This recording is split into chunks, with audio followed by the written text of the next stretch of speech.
Retro Maniacs. Look at that clean pick. They say get a hobby that's going to relax you.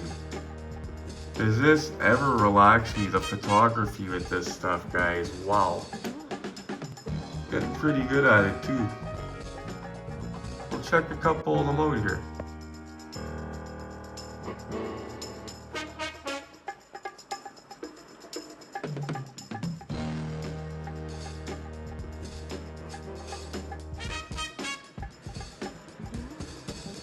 That's what it's all about, man.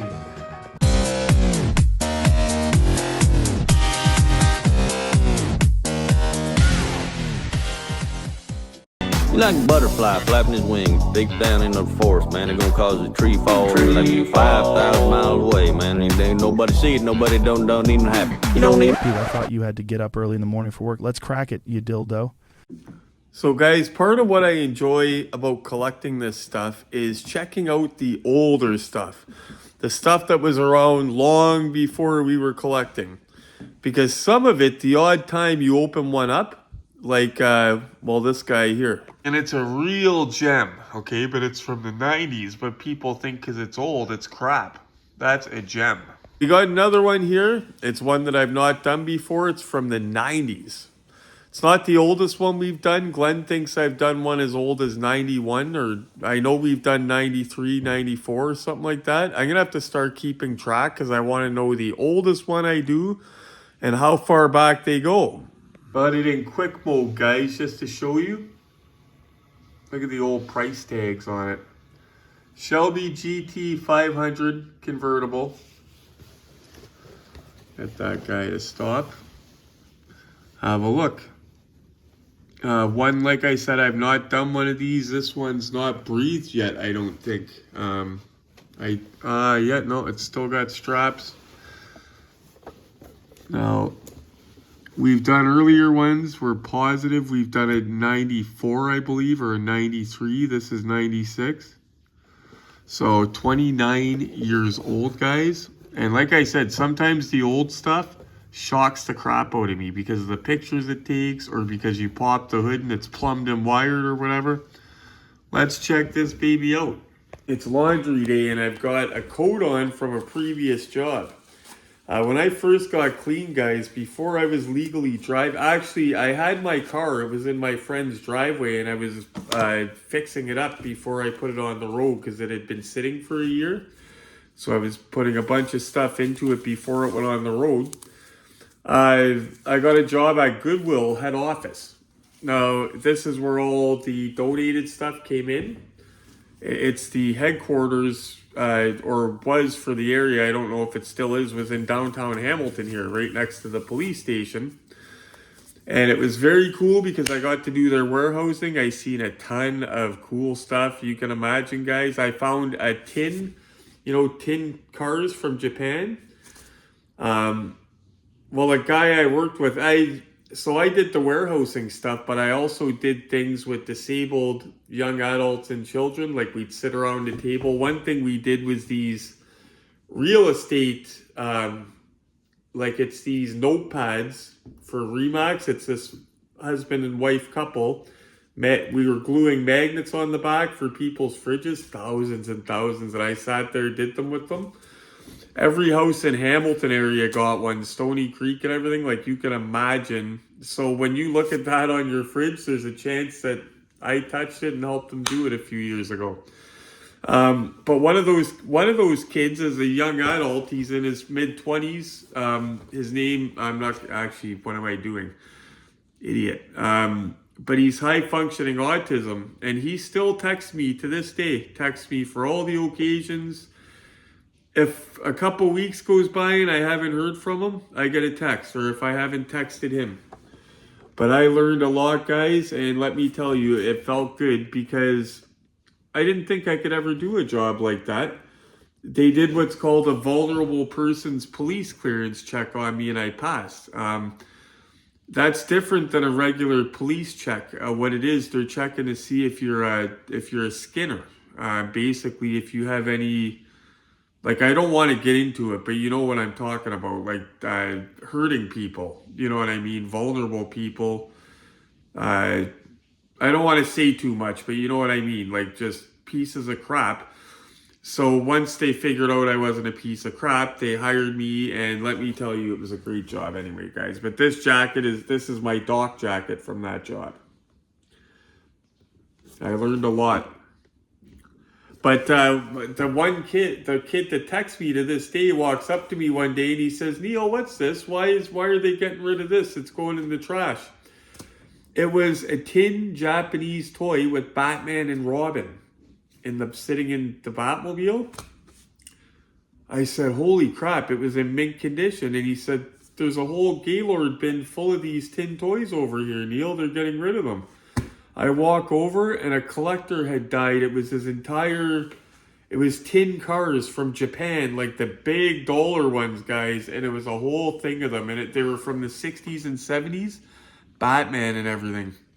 I turned them in. I went and let them know, like, you guys are going to throw these out, and don't. And I showed them online. Another thing I found was a bunch of rubber wrestling figures, LJNs. So this, guys, I will read you the back of it. Carroll Shelby spared no expense and it's got, oh no, it doesn't. I thought I was spelling error. With what was to be his last and most magnificent pony car creation. The price, in fact, was the car's downfall. Loaded out, it cost as much as a new Cadillac. But the big block version, the GT-500, was such an awesome showcase of American muscle car.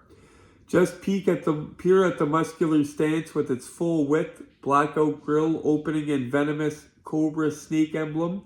Conventional hubcaps were excluded, and standard wheels were gorgeous 5-spoke chrome steel cast aluminum centers fitted with reflective cobra snake emblems. Side stripes run the length of the body, encasing GT500 at the front. Rear quarters came stock with Cobra badges. The GT500 came with fiberglass front fenders set off by vertical air scoops to duct fresh air to the brakes. That's cool. Functional. And a fiberglass hood with 5 NACA style scoops, 3 forward to intake fresh cool air and 2 rearward to exhaust hot engine air. Wow. Even the rear quarter panels are fitted with functional scoops to cool the rear brakes. In the back, the taillights looked on fire when brakes were applied. Bulbs blinked sequentially for turn signals. Wow. And they just started doing that again, guys. The license plate hides the gas cap filler, and below it is a custom die-cast aluminum outlet for dual exhausts. The rear duct lid flips up and doubles as a spoiler, mating to a fiberglass quarter panel extensions. The backside of the spoiler reads Shelby, fixed to a black insert. Even the rear gravel panel is custom fiberglass. The interior was deluxe, Shelbyized with Stuart Warner gauges and a custom console and simulated teakwood grain dashboard. The Cobra emblems punctuated with wood grain inserts and door panels. The hottest Shelby extra inside was the roll bar, fitted with trick inertia reel shoulder harnesses. Under the GT500 hood was the 428 Cobra Jet Big Block. Wow. My dealer in the late 90s, before I moved down here, he's passed away now, but he had a Ford truck, a late 70s Ford truck with one of those in it. And it rumbled. Rating 335 horsepower, a conservative figure that in reality was closer to 400. Although the 4-speed was standard, the C6 automatic was optional. The stock 3 to 50 to 1 traction lock and 3 to 91 to 1 and 4 to 30 to 1 gears optional that would lay your ears back at a traffic light. The 1970 GT500 was Shelby's best in terms of high style and high performance, rolled into the outrageous big block muscle car. Sorry about that, guys. I got tricked into a novel. I thought half of it was French like normal, and nope. And I didn't want to cheat you guys. So, guys, so it looks It's sealed from the 90s, guys. So this has never breathed the air, okay? This is going to be, hold on, we'll get the knife. Part of this box seen a bit of water, just a bit. Some of these guys, you come across them. I seen a bullet online the other day that looked like it sat in a flood. The box, the car, a lot of times the cars are fine. It's just the boxes, but you can tell, like this is, yeah, it's been wet before, big time. Look at that.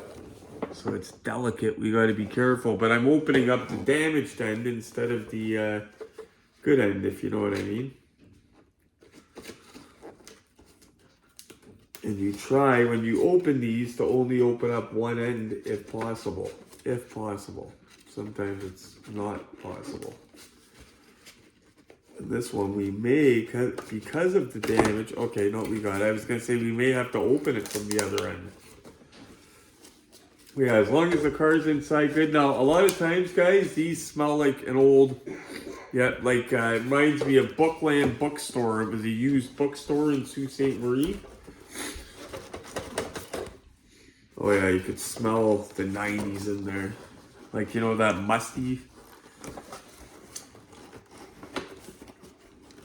Probably just snorting up mildew because it was wet. I can't really smell too much right now. Anyway, by the way, guys, we got a little bit of a cold snap, and none of us are used to it, including our vehicles.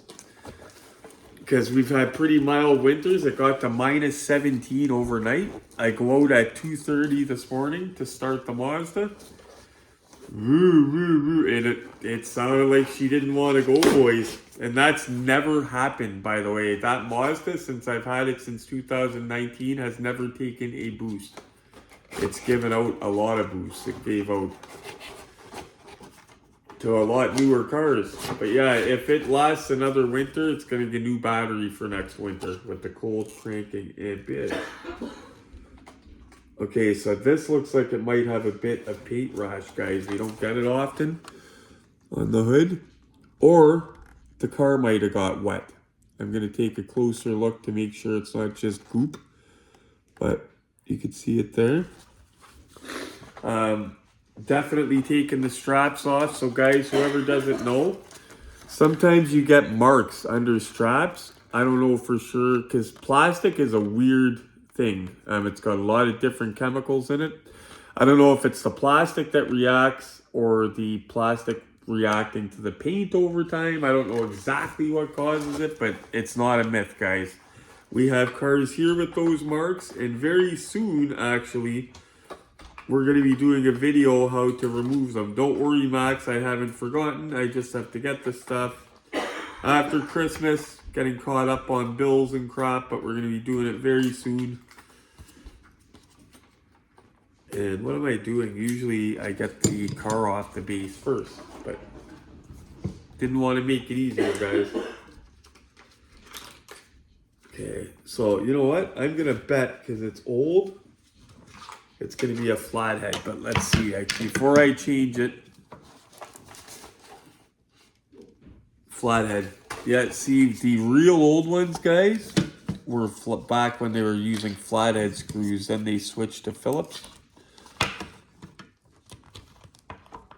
Get my flathead out of there for a little stubby. I look like a caveman, guys, but I got it shaved, but it's with the cold out. I'm putting it off a bit. Okay, so again, guys, these are flathead, held on by flatheads, the real older ones. Only two holding it on and in an odd spot as well, but oh, and those are weird, really wide flatheads. Like my little screwdriver kept almost wanting to slide out.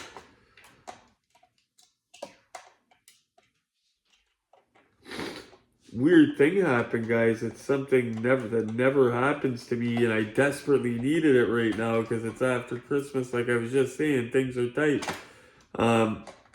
Glenn comes up to me yesterday, says, you got mail. I said, oh, he hands me an envelope. I look at the envelope, it says from Ministry of Finance. And I said, what's this? Did I forget to pay a fine? Am I getting a fine? Is it like a friggin' I'd be in suit or something. And I open it up, and it was a check for $200 from the government. Which I thought was weird, because usually all my government crap goes direct deposit, but I wasn't complaining. Something to do with carbon tax, or I don't know. Probably a handout that they'll get back from us at the gas pump or some other way. Okay.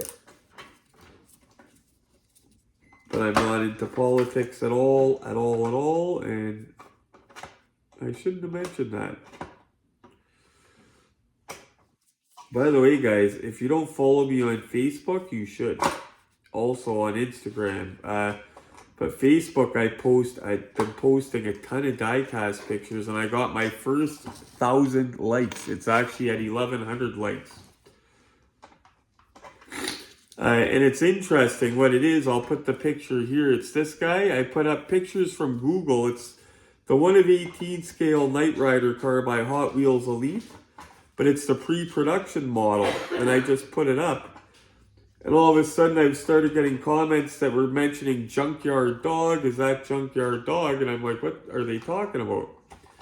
I Google it, and I forgot about the episode where Kit goes in the vat of acid when they're fighting the bad guys that are dumping toxic waste. They lower Kit into a vat of acid, and when he comes out, he's destroyed, and he looks like that. That's odd to see.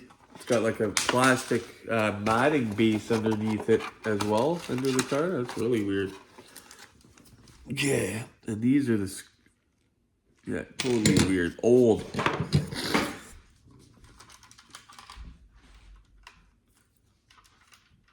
At first glance, I like the, just gotta see how bad the paint rash is gonna be. So these, and the trunk doesn't open like most old ERTLs, even the movie cars, trunks don't open. I do like the color combo, the black on the red. You guys know I'm not a convertible fan, but I do like that color combo. Actually, hold on, I'll get some batteries in the... Actually, that's okay. We're going to be up on the look-see set anyway. Good thing about convertibles, those guys, and doing them in the videos is you get the overhead. You can see pretty good right inside. Doesn't look like I'm going to be saying the doors need chrome paint pen, but... So apparently this guy was optioned to the tits with all this cool state-of-the-art stuff, and it went over the price of a caddy. So I'm going to give the hood a wipe in a second. Hope that's not rash, but it might be. Doors open okay. They feel very sturdy. They open up smooth, but they feel very sturdy. They're the old school hinges. The ERTL hinges that take a licking and keep on ticking. They might not look the best, but very... Now let's look under this hood. Now, like I said, the guy that used to hook me up with in the late 90s, when I was a very young man, it was 1999 actually. He's passed away now, but he drove one of these, and he would hook me up, and I would sell stuff. You guys know what I'm talking about. It's actually, I like that. I like how it's not just a flat color like I thought it might be, like a Maisto looking from the era, because it is from the 90s, guys. Okay, let me give this a wipe and we'll go investigate up on the look-see set. The good news about it having a little bit of paint rash, guys, is I'm able to show new viewers or people that are new to the hobby, or both, exactly what this stuff looks like in person, not pictures. There we go, guys. See that? It looks like it's just crud. No, I wiped that hood all down. That's paint rash. It looks different. Sometimes it looks worse than that. Now, walking by, you're not going to notice that on the shelf. Or I just told Glenn, in pictures, you're not going to notice it. And there is ways that could be fixable. I don't think that's bad. But one of the techniques to fix it is buying like a good 3-stage car polish kit type thing. That's how you do the strap damage as well, but we're gonna do that in a video. Okay guys, I got it spinning just for a minute or so just to show you. Oh, it stopped. Just to show you guys, I'll get it going again. The all around of it, because I'm glad I opened it. I didn't know about the history of it. The thing about Dave's turntable he gave me, guys, it's awesome, but it's too awesome.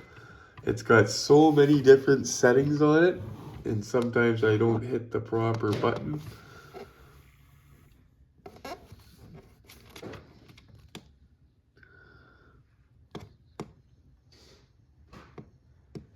Oh well, maybe the battery had the biscuit, in which case we have,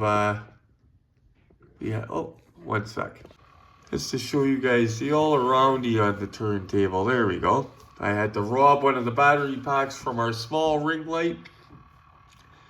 But it looks a lot better out of the box, I'll say that. I like the way it sits, but I like the history of it being optioned right out. And you could see that when it's out of the box with all of the, like the exhaust coming out the back the way it does. Like just looks completely different from a... And I like that all the vents are functional, guys. Like those hood scoops and everything, they're all functional. Some to cool down the brakes, the engine, the exhaust, everything. Just cool.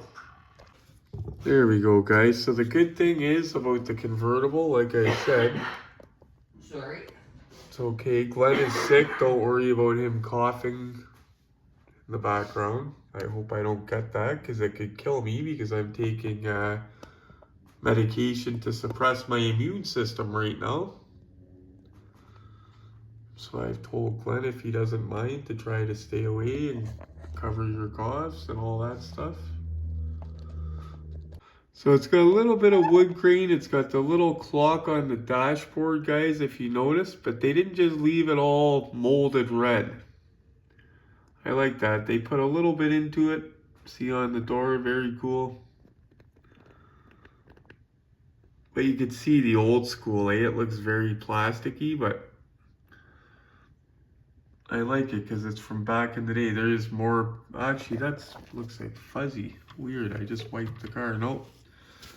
There was a couple fuzzies, but that is more paint rash, guys. Right there. And I don't see it often on ERTLs. Especially with black paint on ERTLs, I don't see it often. The ones I have with black paint, the black is beautiful. Don't forget the American Graffiti 55 and the Fast and Furious 1970 Charger. They're both in ERTL black. They're gorgeous. That's cool. You can actually see the grains in the wood on the sticker that they use, guys, but they tried. I like that. That's what they had back in the day. For technology. And I mean in the factory making these die-cast cars. I don't mean the actual car. Actual car would be awesome though. With the darn paint rash, but I'm gonna make that not show up in pictures and you guys will see that. One last thing, guys. And that mirrored turntable from Dave. Is that not awesome? Look at that lower valance on the front, guys, with the vents and everything. I think that's what they are. No, they might be probably lights, but that don't look stock. There we go.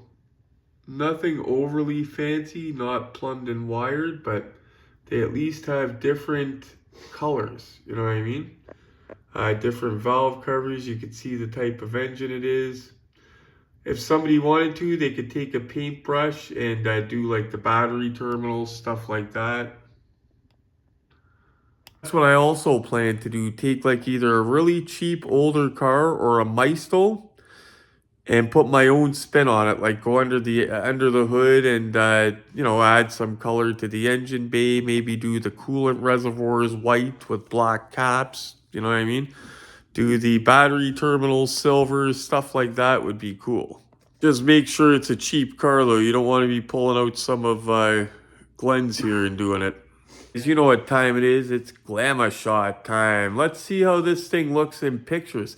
This is when it comes a case of this paint rash, because it's a black car, it might not show up as easy into pictures. We're going to see. But always, if you're worried about paint rash or anything like that, guys, and if you're buying used cars like this one was sealed, but it's from a collector, right? It's technically used. If you're buying used stuff, always check for broken parts, missing parts. It could be the man's wife and the man passed away and she's selling his collection and she doesn't know that the CB antenna is missing or the mirror's broken off. It's not intentional. Just always double check for yourself. Lately, I've seen a rash of people receiving cars that are missing parts and stuff like that. I don't want it to happen to the retro Maniacs. Guys, I've got to admit, I'm shocked at the pictures this thing took. It looks great. It's one of the ones that it's got some paint rash, which is a rarity in itself for the ERTLs I opened, but it looks great in pictures. Like, I was telling Glenn, I did not expect it to take pictures like that.